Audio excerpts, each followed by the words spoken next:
So, my dear friends, welcome to this formation session to prepare us for the season of Lent this year, 2021. And the Pope Francis, has given us the message with the theme, Behold, we are going up to Jerusalem, taken from Matthew chapter 20, verse 18. And Lent, a time for renewing faith, hope, and love. Jesus revealed to his disciples the deepest meaning of his mission when he told them about his passion, death, and resurrection in fulfillment of the Father's will. He then called the disciples to share in this mission for the salvation of the world. This year during Lent, we are called to be people who continue to remember what Christ has done for us, and people who are always pondering on what we can do for Jesus because we love Him. So with this in mind, let us begin with a prayer. In the name of the Father, and of the Son, and of the Holy Spirit. Amen. Most loving and gracious Father, you loved us so much that you sent us your only Son to live like us, to suffer for us, to die and to rise so that we might have new life. Lord, bless all our efforts during this season of Lent.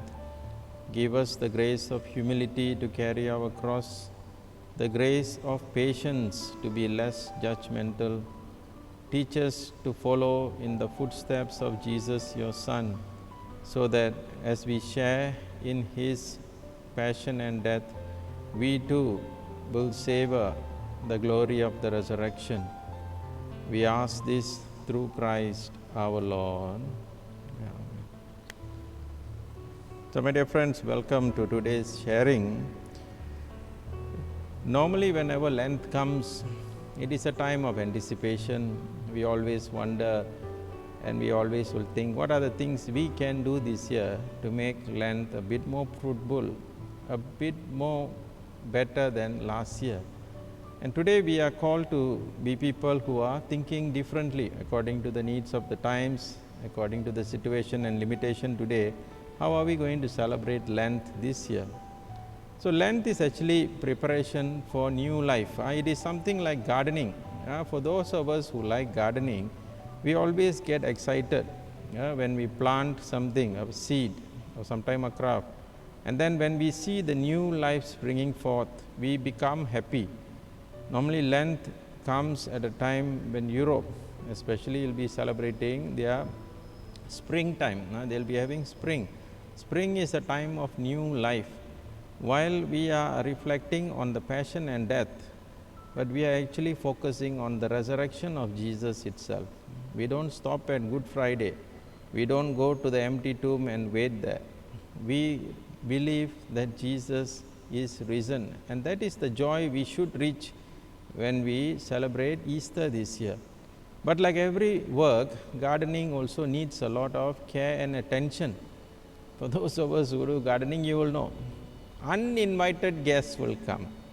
Weeds will come, grass will grow. You do not know from where they come, but they will visit your grounds. And sometimes half of our lives we are just pulling them out, putting weed killers and making sure nothing disturbs whatever we have planted. And in our spiritual journey also, we must have the same approach. We must make sure nothing disturbs, distorts, or sometimes even saps the energy of what we are planting in our own hearts. Then what keeps us going is the excitement about the fruit, the flower, or the crop, or the produce. I myself have done farming, not in a big scale. When we were in the seminary, we used to plant corns whenever we had free time. And it was always a joy to see the plant slowly growing. And finally, when we see the corn coming out, it gave us a lot of joy. That is excitement. And then when we ate it, we were very happy. We were satisfied that finally our hard work has been rewarded. But the most important lesson we learn from gardening is we reap what we sow. The more effort we put in, the beautiful the garden is, or sometimes the fruit is. So many of it depends on our own effort. So today, when we enter into Lent in 2 days' time also, we have to remember that God is watching us as we grow. He is the real gardener. We are the vine, the Father is the vine dresser. And it is true. Lent then becomes a time for tender divine care. When God tenderly cares for us and He prunes us of the branches which are of no much use in us. Okay? So Lent is for you. Lent is for you. If we feel that we are sinful and in need of forgiveness, then Lent is for us. If we feel that there is a need for repentance from our current way of thinking and living, then Lent is for us. If we feel that there is a need for divine intervention in our life or in the lives of our loved ones, then Lent is for us. If we feel that we want to grow in holiness and we are truly sincere about it, then Lent is for us. Or if we want to love God more, we just have this unspeakable desire to be one with God, to love Him more, then Lent is for us. So, but why does Lent last 40 days? For this, we have to look at some of the texts we see in the scriptures. Why does the church gives a lot of emphasis to this number 40? The first time it appears is in the story of the flood, when God destroys the earth with flood, saving only Noah and all the other animals with him. We find that it rained for 40 days and 40 nights. Although God could have destroyed humanity within a split second, but He took it as a gradual process. He slowly did His work. The second one is Moses was on the mountain for 40 days and 40 nights before he received the 10 commandments. And Moses is the only person who spent 40 days and 40 nights twice in the Bible. First, to receive the commandments for the first time, and second, to receive the commandments again the second time, because after the first time he will break it when he saw the people apostatize. When they were worshipping the golden calf, he would break the covenant, the 10 commandments. Then again he will go and get another one from God. That's why he had to prepare to meet the Lord twice. So we too sometimes we cannot say last year we already did all the penance and also this year we take it easy. No taking it easy. Every time we meet God, there is preparation. The third one is Elijah also walked for 40 days and 40 nights before he reached the Mount of Horeb, where God will give him his calling again, will renew his own mission and vocation in life. And the Israelites themselves were in the desert for 40 days. Although scripture scholars always remind us, even all the people who have gone to the places, they say that the distance is not very far. But the people took 40 years because they needed to learn a new way of living, a new way of understanding, a new way of worshipping a God who saved them from the clutches of the Pharaoh. So that needed time. So the 40 years in the desert for the Israelites, it was a place of temptation and divine care. It was also that's the place where God makes the covenant with the people when they were in the wilderness. And that is also the place where God always corrected or punished the people. Whenever they made a mistake, whenever they sinned against Him, God would immediately punish the people to make them realize that He is a jealous God. He loves them so much that He doesn't allow anyone to fall away from Him. Next, we see the Israelites before they entered the promised land, Canaan. They will go and survey the land. They will spy the land for 40 days and 40 nights. And then Goliath also challenged the Israelites twice a day, morning and evening, for 40 days before David steps up and defeats him. So sometimes that was the time of preparation for King David to go and meet with his opponent. And David and Solomon also, they reigned for 40 years. So 40 thus becomes a moment of preparation. It is also a moment where one journeys within himself to find out what is God asking us to do. And it is also a time of self-evaluation. How are we growing in our relationship with God? And Jesus himself will be in the desert after his baptism, before he begins his public ministry. He too will be in the desert for 40 days and 40 nights, and he will be tested by the devil as well. So that is 40. Why does the church emphasize on 40 days before Lent? Because it helps us to prepare the great mystery of the Holy Thursday, Good Friday, Easter. It is to prepare for that 3 days. We cannot just go there without preparation. That's why the church always encourages us to be mindful of the season we are in.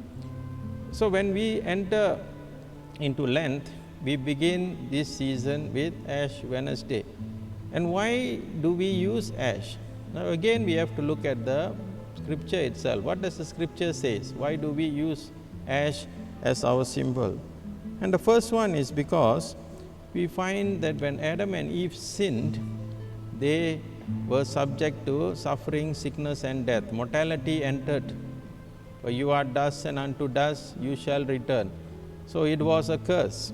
God punished Adam and Eve because of the sin. They lost companion and fellowship with God. But it is also interesting to see what are the things that led to the fall of humanity. When the serpent tests the woman will look at the tree and say, the tree was good for food, it was delight to the eyes, and the tree was to be desired to make one wise. 3 reasons are given why the woman would go and eat the fruit. The first one is because the tree was good for food. Many people are slaves of food. Sometimes we travel a long distance just looking for good food. And sometimes we have this satisfaction when we have found a good food. That's why good durians will go everywhere. Good durians people want to know. People want to taste. And Eve also had, this woman also had this desire to know what does this tree taste like. So during this time of Lent, we are called to check on what are the things, the input we put into our body, the input, the food that we take. The second one is the delight to the eyes. Today many a times, sometimes we become victims of our own invention. Today people are taking so much of effort to look young, if can younger, if can they want to be the youngest forever. When the church began his struggle and its growth, it was St. Augustine who will write about the city of God. But then as man and humanity became more and more developed, as man began to depend more on technology, today man is more interested in building a city of men, an eternal city where they can live forever. This seems to be the quest of humanity today. They want to build a city of men where there is no sin, people can do whatever they want, and they can be happy with whatever they do. This is the desire. It looked good for the eyes. And the third one is the wisdom, the wise, the knowledge of the good and evil. This, the moment they ate, the first knowledge they had was shame. They realized that they were naked and they made for themselves clothes from the fig leaves. They just sewed fig leaves and covered themselves. And that is the first thing they realized.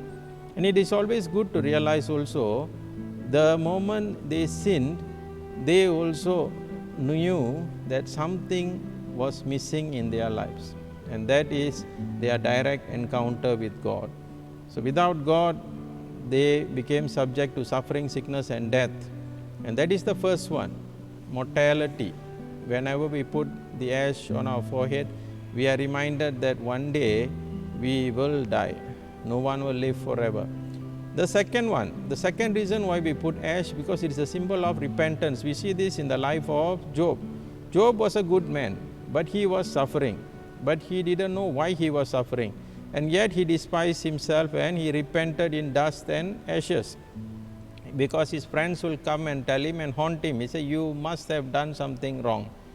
God will not punish you if you didn't do anything wrong. But until the end, Job pleads that he is innocent. And finally, even God will come and acquit him. It is not because he has done something wrong, but it is because God wanted to test him. And this brings us to a third one, the suffering. Sometimes when we suffer for others, Daniel does this when he does penance for the people by fasting, sackcloth and ashes. They were in exile, and Daniel felt the need to do penance for the people for all their wrongdoing. That is the third one. The fourth one is during Judas Maccabeus and his brothers, when they were going to war with the Greeks. He himself would pray, would fast and put sackcloth and ashes, and they will put the ash on the head. So the tradition of the church putting ashes on the head comes from the Maccabean period. Even praying for the dead also comes from the Maccabean era. The church takes from that group of people during the Greek influence. The other one is Esther. Esther also had to prepare herself when her people, the Jews, were being under threat of death. She will prepare herself before she goes and meets the king and pleads for the lives of her people. But it is interesting here, she will put on garments of distress and put ashes and dung on her head and prayed for the people. The church, in its wisdom and prudence, thank God they choose only the ashes. If not, we will be having dung Wednesday. Every Ash Wednesday, we will be putting dung on people's faces and heads, and I don't think we will smell that good. But church only uses the ashes. But these are all signs of how sincere they were, how serious they were when they approached God. They really wanted God to realize and God to know that they were truly repentant or they truly needed His help. But all this we see is only happening mostly during the exile. All the stories, even Job is outside, Daniel went under Babylon, Maccabean era is after they return from the exile. And the last one is Esther, is also outside. It was not in Israel. But only thing is that during the time of Moses, they seldom, they don't have this idea of ashes at that moment. One was because ash was a form of a punishment from God. Death was seen as a punishment. Therefore, in the book of Leviticus, they always had reparation for sin and they had a sin offering. So that took the place. If you committed any sin, you just go to the priest, you offer up a lamb or a bull or a goat, and that takes the place for the offering. That will replace, a sacrifice will be done for sin or for reparation of sin. So although they fasted, they mourned, but there is not much of use for ashes. Ashes only come much later. But what is more interesting is even the non-Jewish nations, Nineveh, when Jonah is sent to Nineveh, when he will go there and say 40 days more and Nineveh will be destroyed. And the people started to pray and fast. When the king hears about it, even he puts on sackcloth and he sat down in ashes. It shows that the people had this knowledge, even the non-believers had this knowledge that for the Jewish people, when you are sincerely praying, these external signs also helps. And therefore, we have this whole idea of being inclusive. Whoever prays sincerely from the heart, God will listen to them. So when we put ashes on our head on Ash Wednesday, what are we putting it for? One is because it reminds us of mortality. Second one, the need of our own repentance. Third one, we would like to do some kind of penance or suffering on behalf of others. The fourth one is a preparation to do something. Before we attend something or before we want to do something, we want to prepare ourselves by putting it. And the last one is because we also want to be included. Because it is not a single journey. Everybody is included in the journey towards during Lent. So what does Jesus say? Jesus also says, woe to you Chorazin, woe to you Bethsaida. For if the deeds of power done in you had been done in Tyre and Sidon, they would have repented long ago in sackcloth and ashes. And this is what Jesus himself told them. Even the people at that time, they believed that repentance always accompanied by sackcloth and ashes. Then with this in mind, let us briefly look at the readings of Ash Wednesday itself. Every year we have this first reading from Joel, second reading from the second letter of St. Paul to the Corinthians, and the third, the Gospel, is from Matthew. The first reading from Joel is a call. The second reading is a reminder. And the Gospel is about private commitment. So in Joel we see he inviting us to come back with all your heart, fasting, weeping and mourning. He will say order a fast, proclaim a solemn assembly where people come as one to begin a spiritual journey. And why do they want to do this? Because God is gracious and merciful, slow to anger and abounding in steadfast love, and he relents from punishing. This is the greatness of God. His greatness is his reluctance to punish us. He is always giving us opportunity to repent. And the ultimate reason for intense prayer and fast is for the people to come back to God.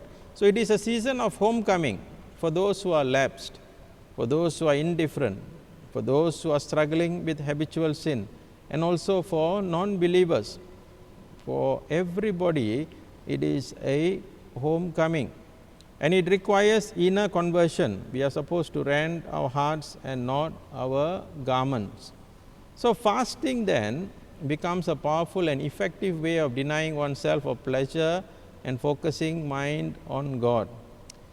We have simplified, the church, because of several reasons, has made our fasting very simple. You just take 2 half meals, or you just take 1 meal, and then the other time you can drink water, or you can abstain. But there are 2 aspects here. One is abstain. Abstain means you let go of food you like don't take meat, or sometimes if you are always taking fish, then don't take fish. So abstinence is something where you let go, and fasting is you don't eat. But today I think sometimes we have to do more rigorously. Fasting is one of the 3 pillars, and I think that's the most neglected pillar. Everybody is taking it too lightly. We have to go back to the roots and do fasting, which truly helps us to become closer to God. And fasting also makes us conscious that we need food, but when we know why we are fasting, then the focus is on God. I can still remember during one of my parishes where I was working, there was a Muslim girl, about 6 years old. And I would used to visit the family, and I asked them, how do they teach her how to fast? And they told me the girl would get up early in the morning together with them, and she will eat something. Then after that, she will abstain. She won't eat, she won't drink, and she will try to go as long as she possible can. If she gets hungry at 12 o'clock or 1 o'clock, she will eat. And then she will continue. And then next day, whenever she fasts, she will go a bit longer, a bit longer, a bit longer. And then after that, by the time she is about 7 or 8, she is already capable of doing the full fast. Why? Because practice. She has been guided and she has been practicing, and therefore, when fasting month comes, they do it a bit more easily because they have already been trained. I wonder sometimes, do we also need to bring back this kind of fasting, a bit rigorous, more taxing, but at least we know that we are doing something correct. Of course, it is only for those who can. Those who cannot, you don't fast. Those who got hypo, you better go and eat. Those who are fainting all over the place, cannot. Only for those who can. This is one way, but not for everybody. For some of us, we need to take meals regularly. That's why we take that half meal, or we just cut down on the amount we eat. But what is more important is not being sad because we are not eating, but we should be sad weeping and mourning for our sins and infidelity to God. Every time when we sin, we are not being faithful to God. Okay? That is the first reading. So, in Prophet Joel, the first invitation is a public invitation. Everybody, he says, everybody must come. Young people, old people, those who got married, all come. And the priest will pray. The priest is supposed to present their intention to God and say, have mercy on your people. The priest is supposed to pray for the people. So, the first invitation is the public gathering of the people to begin a journey together. That is what we do on Ash Wednesday. The second reading is always about Paul telling us to be reconciled to God. Now is the time. There are some people who always like to delay, later, next week, next time. For me, there is no such thing as next time. Always fix a time and do it. The longer we push, sometimes we don't get anything done in life. And it is also a time to realize, change and make amends. God might not be giving us too much of Lent every year. For some, like I always will tell, for some this is our last Lent. We have to make use of the time well to prepare ourselves to meet our Creator and Maker. And never wait to repent. I know now it is a bit difficult to go for confessions. Sometimes priests not available, or sometimes it is just not practical today. It is a bit inconvenient and difficult. But try as much as possible. The greatest gift God has given us is the gift of confession. So much so that every Mass at the consecration, when the priest lifts the chalice, he always will tell, this is my blood which has been poured out for you and for many for the forgiveness of sins. So every time, whenever we sin, the blood of Christ cleanses us when we go for confession. That is how powerful God's love for us is. We are not cleansed by anything else, but with the most precious blood of the Son of God. And this actually should help us to appreciate the sacrament even better. But why is it that we don't feel much when we go for confession? It is because we are truly not sorry for what we have done. We are always finding excuses. We are always finding reasons to say that sacrament has got not much of help for me, because we are all prisoners of habitual sin. My dear friends, more than ever, we need God to bless us through this sacrament. Even if we go back, we just live good lives for 2 weeks or sometime 1 month, just tell yourself, at least for that 2 weeks or 1 month, I was a better person. I was a good person. And then after that I fell. But at least that during that time I was good. And then when we go back for confession, we find that we are living more good days. We are living more days as good and holy people than we are miserable all through our lives. That's why it is good to go. Those who have not been for confession for many years, it is good to go. It really helps us. The sacrament really brings us closer to God. And in the Gospel also, for Ash Wednesday, we find Jesus giving us these 3 pillars, almsgiving, prayer and fasting.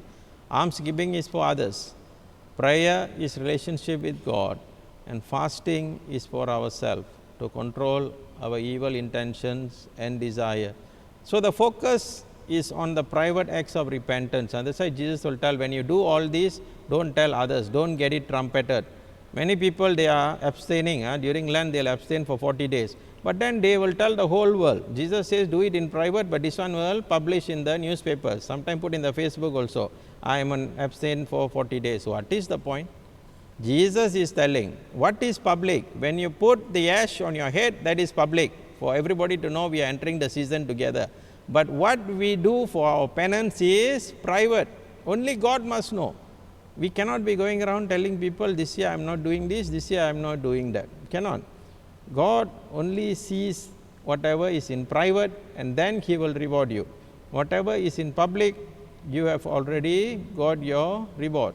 And therefore, the focus is spiritual exercises, the 3 things that we do. It is supposed to help our spiritual muscles.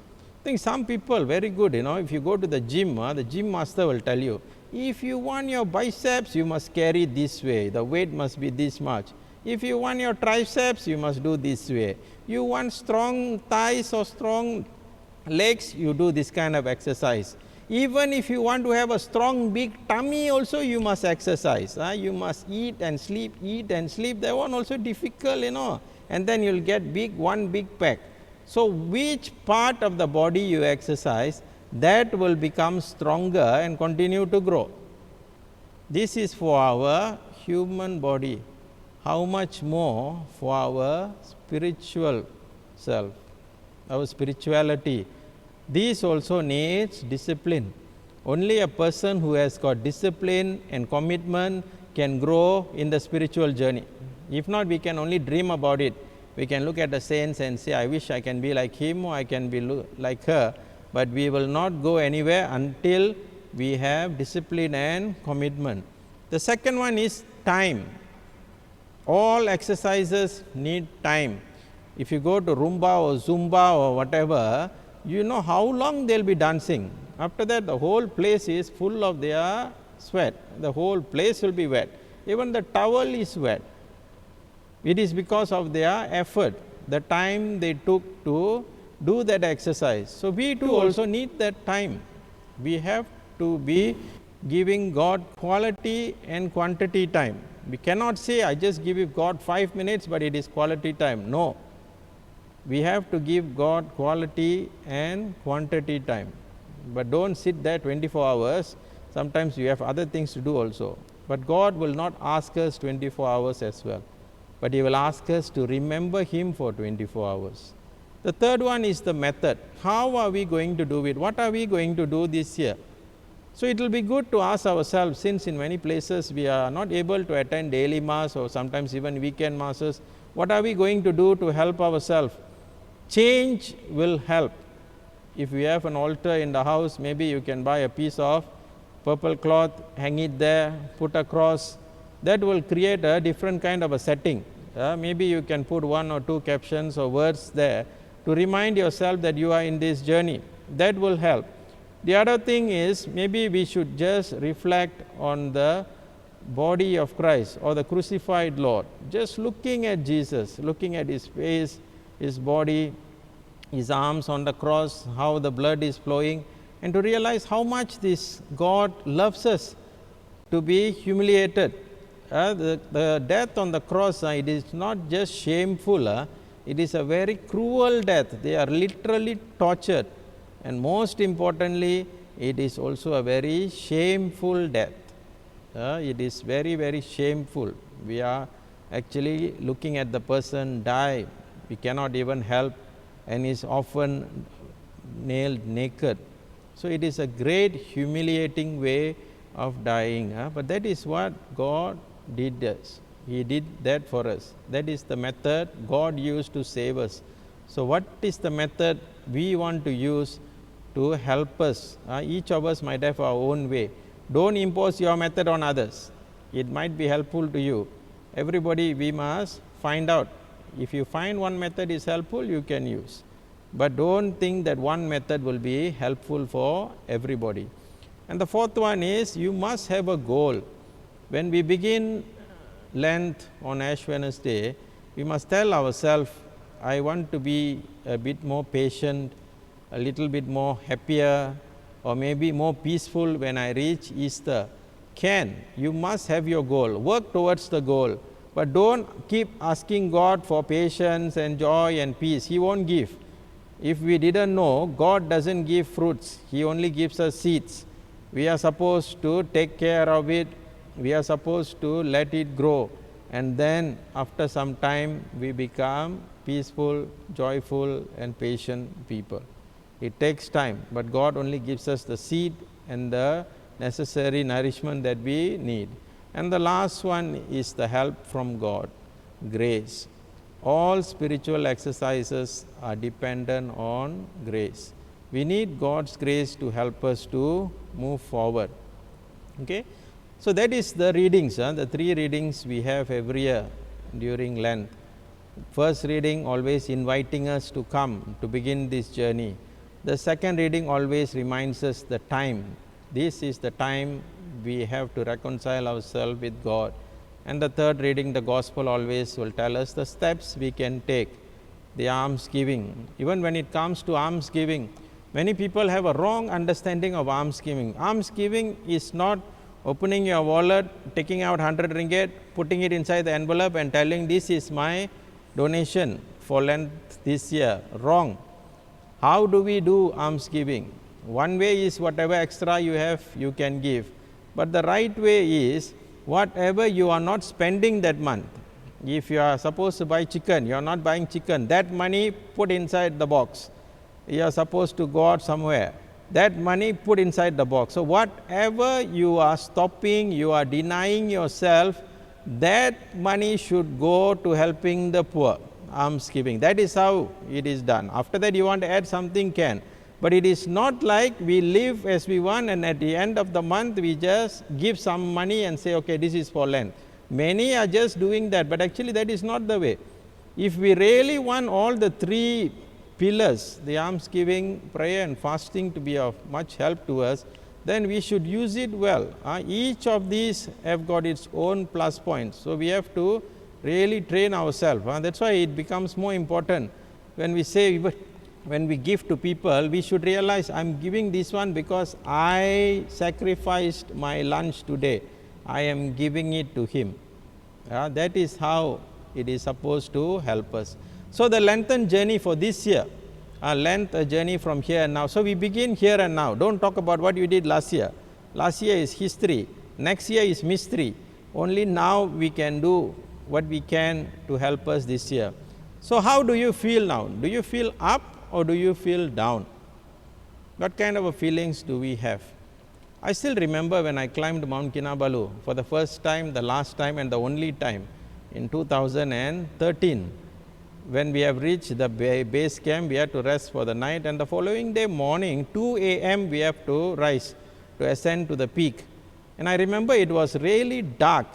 We had only one headlight, and the only person we were listening to was the guide. The guide will tell us, hold the rope, go to the left, bow down, bend down, squat and walk. He will give us exact instructions at each part of the way, and whether we like it or not, we have to follow. And we did not know the journey or the place or what we were walking until we reached the peak and we saw the sunrise.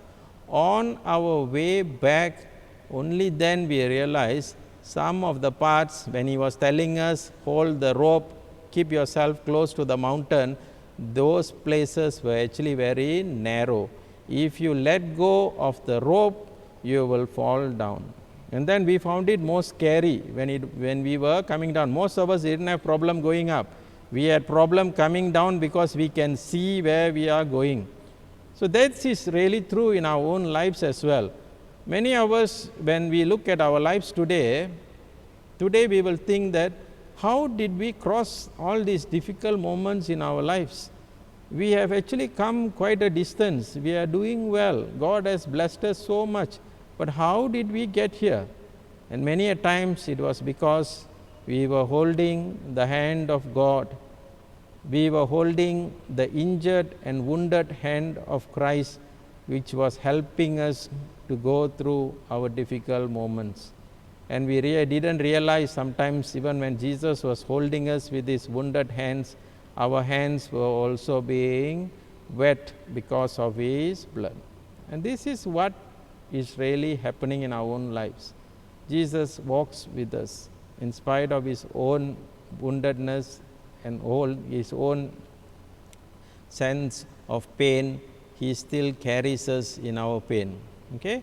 So the first thing we might feel is some are very excited. Everybody sometimes, some people are very excited about everything. Because this year also God is going to surprise us. Whatever happens, just put a smile on your face and say, God is telling you, surprise. Because God is going to surprise us. Things you expect will not happen. Things you didn't expect sometime will happen. So be prepared for Lent this year, this way. Some will feel that we have drifted and now would like to make it right with God and neighbor. We will see that maybe this year we should make more amends and try to get closer with God and with people, especially with our family members. The third one is it is a season for spiritual battle. Every year during Lent, the devil goes for overtime. It will always inspire, disturb us. It will always cajole us to make and commit sin. We must remember that Satan never sins. The Satan will not sin. The Satan will only tempt us to sin. It will push us to sin. It will confuse us to sin.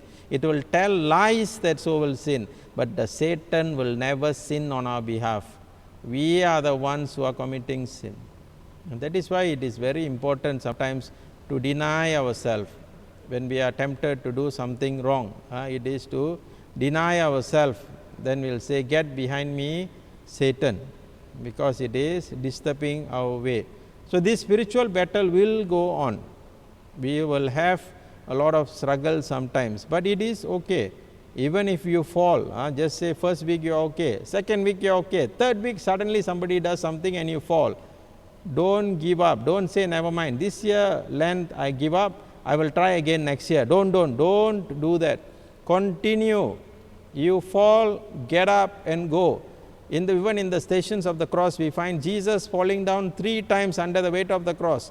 But he still carried his cross. He got up and he continued his journey. He didn't remain there because he wanted to save us. So we too, we would like to save ourselves, and sometimes we want to save others also. When we fall during Lent, get up. Continue the journey. We have sinned, yes, but Jesus will know how to help us. He will lift us up and give us the courage. The other one is we always have this problem with low-spirited also. Because of the change of our lives with the new norms, we find it difficult also. We are low-spirited, we want to pray, no mood, everything also no mood. My dear friends, our spiritual life shouldn't be dependent on mood. It is dependent on love and commitment. Whether we have the mood, we don't have the mood, pray means pray. Whether we like it or not, whatever we are supposed to do, we must do. There is no reason to say that today we don't pray because we are low-spirited. Of course, even in my own journey also, I will not say every day I pray with a high spirit. Sometime high, sometime low. When I am high, I will tell Jesus, today I am very happy. I come and share with you my happiness. When I am down, sometimes I will tell Jesus, today not too good. I just tell you what I did today, very lousy. So when we are human with God, He helps us to be divine. He helps us with His divine assistance. So don't always wait for high time, very high, then only go and pray, go and do good things. High or low, we continue to do whatever we can to build our relationship with God. And some also will feel that they need to get closer to God. They want to know God more and to love Him more. This comes a lot when we reflect on the Word of God, through contemplation, through meditation. When we reflect and make this Word of God becoming alive, becoming flesh in our own lives as well. Okay? So this year, if we want the Lent to be different this year, then we have to ask ourselves, what are the activities we did last year? What are the things we did last year? For many of us, I think last year we started our COVID. Our COVID battle started last year, and we completed last year, and now we are starting another Lent together with the COVID battle as well. So last year, maybe many of us will find that we were most of the time at home only. This year, we do not know what is the situation going to be. But then we have to ask ourselves, whatever we did last year, was it helpful? Was it useful? Did we really reach the joy of Easter? And some will struggle to say no, because we couldn't join in the celebration of the Eucharist live in the churches. So we found that something was really missing. What was missing was only the celebration, but God was there with us in our homes. When we were praying, He was there listening to us. He understood all our struggles. He was there with us. So this year, last year we found that it was helpful or not helpful. So was it more like Martha, who was only based on activity? Those who are doing activity only, we will become very disappointed when we can't do anything. Or those who are like Mary, we were just sitting at the foot of the cross, or just those who are sitting at the foot of Jesus. Or are we like Lazarus? Lazarus is the easiest. Just wrap him up and put him in the tomb. Then just wait until Jesus calls, then he'll come out. Some of us are like Lazarus. We are already wrapped and put in the tomb already. We are just waiting. One day Jesus will say, Lazarus, come out, and then we also can come out. I think the right way is a combination of all three. We need to work smartly like Martha.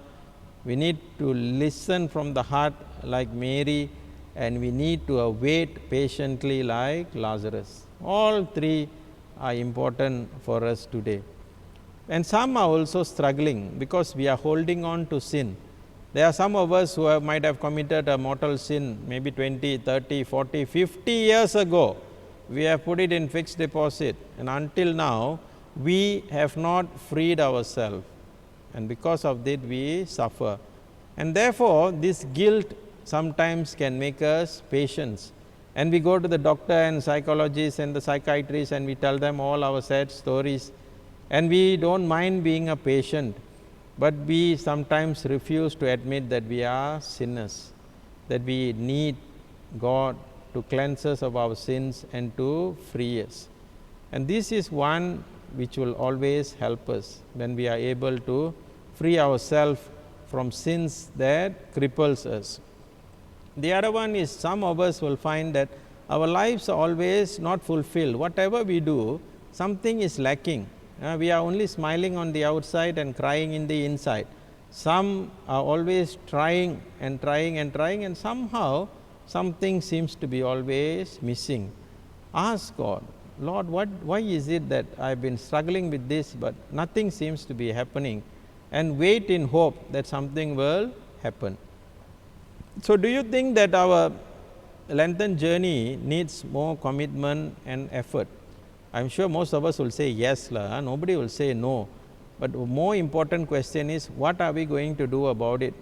Are we just going to sit down, or are we going to do whatever we can? During this time of COVID, don't just look at what are the things we cannot do, the prohibitions. Look at opportunities. Whenever something closes, something else will open. Don't look at the closed door. Open the window or look at the sky. See what are the things that can be done. And then we will know, even in this kind of a situation, God is still leading us and guiding us. So, Lent is a season. Lent is a season that helps us to encounter God, who thought of us as He died and smiled at us when He rose. It is also a time where we need a contrite yet a moldable heart. We are not afraid of God's act in our lives. A different preparation and activity for Lent will help in our journey. Let go of routine. Don't be doing every year the same thing. Every year you are just doing the same thing. If you start the Ash Wednesday like what you did 20 years ago, you will finish on Easter the same way as well. The way you start Ash Wednesday, that's the same way we are going to finish on Easter. If we are not going to be daring enough to try something new, to do something which is sometimes a bit uncomfortable for us, and that is where Lent will take us this year. If we are willing to listen to the voice of the Lord, God will take us to places where we do not want to go at times. And our sacrifices will be our path to holiness. Whenever we give God a sacrifice, we are actually telling God to make us holy through these sacrifices. Through whatever we do, we are supposed to be blessed by God with holiness. And therefore, learn to sacrifice. Try to say no. Nowadays, more and more people, I am getting worried. More and more people today are getting hooked to cereals, If morning breakfast you are having cereals, that is okay. That is healthy. But those who are getting stuck with the Japanese, Korean, African, Latin American, Philippine cereals only every day, morning, afternoon, night, you are just watching serial after serial after serial. I think it is time that you give your TV or the handphone a break. We have to always look at your own life and see, where are we going? Why are we busy looking at other people's lives? Where is our own life going? I think that we really have to check. Many of us have become slaves of this kind of entertainment, which gives us a false perception of life. They are not true. They just take us into a make-believe world, and we are happy to enjoy in their life. And sometimes we are wasting too much of time doing nothing. Okay? So what do you want from God this year? It is good to ask ourselves when we begin the Lent this year. It's good to ask ourselves, what do you want? What is it that you are looking for? Although God knows what we need, but He still wants us to ask Him. We are His children. We are entitled to it. Don't be shy. Ask. God gives, hallelujah. God doesn't give, it's okay. God has got something better for us. So with this in mind, we always will remember that this year's journey, it is only for this year. Whatever we want to do, we have to do it this year. We cannot say we will do it next year, because sometime next year never comes. So my dear friends, as we come to the season of Lent, always remember that it is a sacred journey. It is a journey towards holiness. It is a journey towards the cross. And most importantly, it is a journey that is tailor-made according to our need and our life. Don't compare yourself with others. Journey with God in the pace that He is taking you. Some will go faster, some will go slower, but all of us will finish the race. One of my greatest joy in life was when from small I always wanted to complete a marathon. And it was in my last year in the seminary that I managed to register, and I used to practice, and I only could run because we don't have much time. I could only run the maximum about 15 km a day, that's all. I couldn't go more than that, lack of time. So the actual day came, and I was running and running and running, full marathon. I came until 20, I was happy I could go on some more. I went to 25, I was very happy. I reached 26, I was so happy. Middle of 26, my engine just stopped. After that, it was only a matter of walking, dragging your feet, and your whole body was very painful, from your head to your toe. Every part of the body suddenly got jammed. And that is when you realize how heavy you are. You want to walk, you cannot walk. You tell your knee to run, your knee will not move.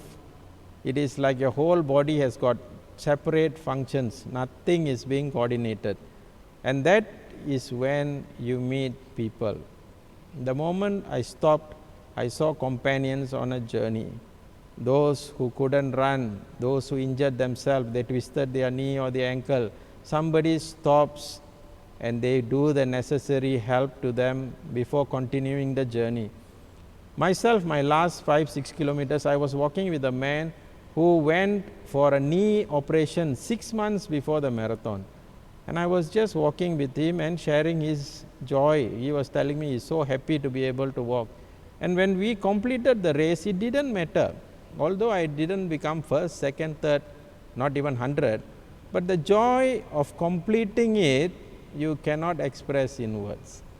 So a marathon, if you were to complete even one, you will know how it feels like. It is truly a great joy. The time doesn't matter. How long you took, it doesn't matter. Even if you kneel or you walk or you got one leg also, never mind.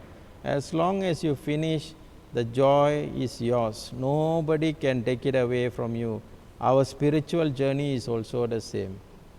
We also will feel the great joy one day when we complete the race. So to do that, we need these 4 things. One is we need the Word of God to continue to guide us. We have to rely on the Word of God. The second one is the sacraments, which continues to give us the nourishment that we need.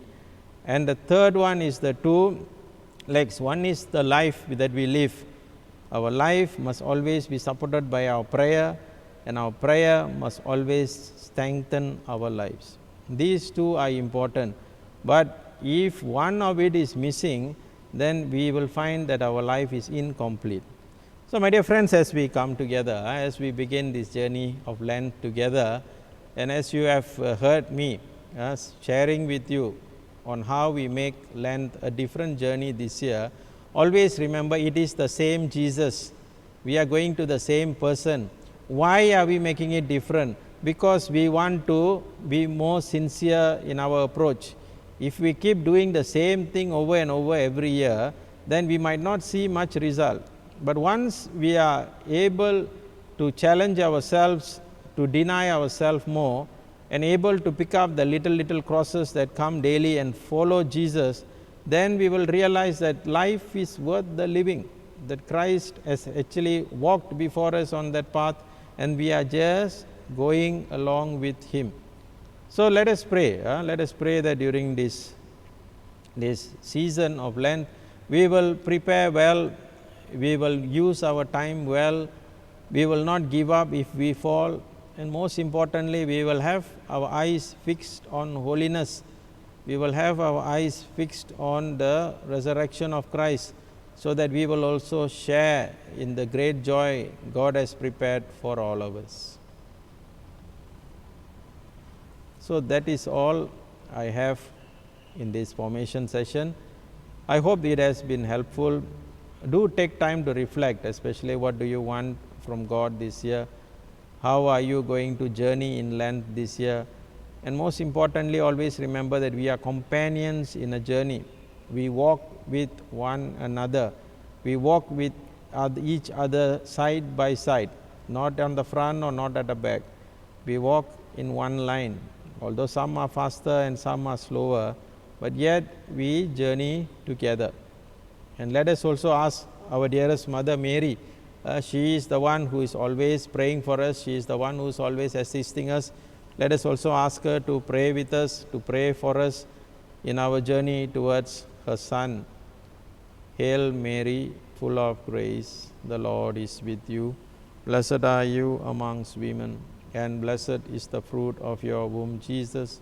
Holy Mary, Mother of God, pray for us sinners now and at the hour of our death. Amen. The Lord be with you. May Almighty God bless you, the Father, the Son, and the Holy Spirit. Amen.